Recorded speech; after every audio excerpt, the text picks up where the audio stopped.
ধাপে দাঁড়ায় আবু সাইদ।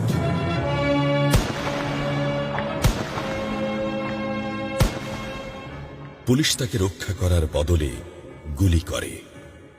ঠাস ঠুস কয়েকটা গুলির মধ্যে একটা গুলি লাগে তার কোমরে।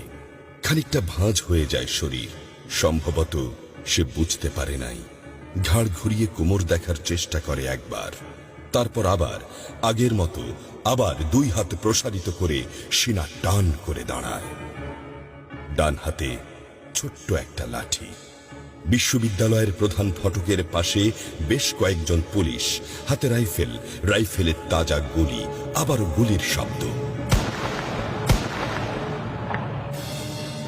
পরে গুলিটা কোথায় লাগলো বোঝা গেল না। তবে আবু সাইদ টলছে। পড়বে পড়বে ভাব, কিন্তু সে সোজা হয়ে দাঁড়ানোর চেষ্টা করছে।